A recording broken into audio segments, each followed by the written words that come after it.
بسم اللہ الرحمن الرحیم۔ اللہم صلی علی محمد النبی الامی وعلی آل محمد جز اللہ عنا محمد اما ہوا اہلہ۔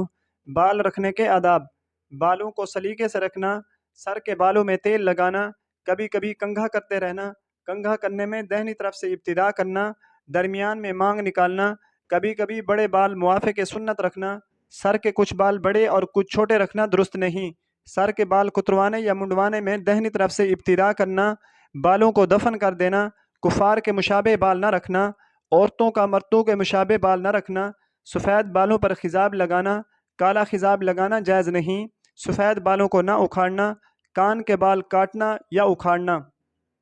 رسول اللہ صلی اللہ علیہ وسلم نے ارشاد فرمایا، جس کے بال ہوں اسے چاہیے کہ اس کا اکرام کرے، یعنی سلیقے سے رکھے۔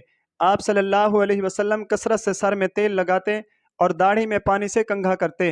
حضرت عبداللہ ابن مغفل رضی اللہ تعالیٰ عنہ فرماتے ہیں، آپ صلی اللہ علیہ وسلم نے بلا ناغہ کنگھا کرنے سے منع فرمایا ہے۔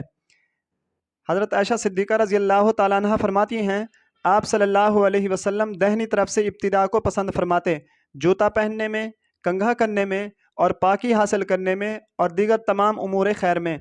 آپ صلی اللہ علیہ وسلم اپنے بالوں کو بے مانگ چھوڑ دیتے تھے اور مشرکین اپنے سر کے بالوں میں مانگ نکالا کرتے تھے، اور اہل کتاب سروں کے بالوں میں مانگ نہیں نکالا کرتے تھے، اور اللہ کے حبیب صلی اللہ علیہ وسلم ان چیزوں میں جن میں کوئی حکم نازل نہ ہوا ہو اہل کتاب کی موافقت کو پسند فرماتے تھے۔ پھر اللہ کے نبی صلی اللہ علیہ وسلم نے مانگ نکالنا شروع کر دیا۔ حضرت عبداللہ ابن عمر رضی اللہ تعالیٰ عنہ فرماتے ہیں، آپ صلی اللہ علیہ وسلم نے قضا یعنی بال چھوٹے رکھنے اور کچھ بڑے رکھنے سے منع فرمایا ہے۔ حضرت انس رضی اللہ تعالیٰ عنہ فرماتے ہیں کہ جب نبی اقدس صلی اللہ علیہ وسلم نے جمرہ عقبہ کی رمی کر لی تو اپنی قربانی ذبح کی، پھر حلق کی غرض سے پہلے اپنے سر کی دائیں جانب حالق کے سامنے پیش فرمائی تو اس نے اس جانب کا حلق کیا۔ آپ صلی اللہ علیہ وسلم نے وہ بال حضرت ابو طلحہ انصاری رضی اللہ تعالیٰ عنہ کو دیے، پھر حالق پر سر مبارک کی بائیں جانب پیش کی، اس نے اس حصے کا حلق کیا۔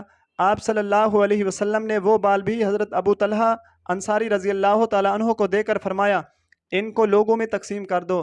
آپ صلی اللہ علیہ وسلم نے فرمایا، وہ شخص ہم میں سے نہیں ہے جو ہمارے علاوہ کی مشابہت اختیار کرے۔ حضرت عبداللہ ابن عباس رضی اللہ تعالیٰ عنہ فرماتے ہیں، اللہ کے حبیب صلی اللہ علیہ وسلم نے عورتوں کی مشابہت اختیار کرنے والے مردوں پر اور مردوں کی مشابہت اختیار کرنے والی عورتوں پر لعنت فرمائی ہے۔ آپ صلی اللہ علیہ وسلم نے فرمایا، بے شک یہود و نصارہ خضاب نہیں کرتے، پس تم ان کی مخالفت کرو۔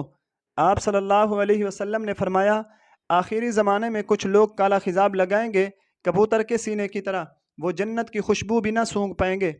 حضرت عمر بن شعیب اپنے والد شعیب سے اور شعیب اپنے دادا عبداللہ ابن عمر رضی اللہ تعالیٰ عنہ سے نقل فرماتے ہیں، آپ صلی اللہ علیہ وسلم نے بڑھاپے یعنی سفید بال کو اکھاڑنے سے منع فرمایا ہے۔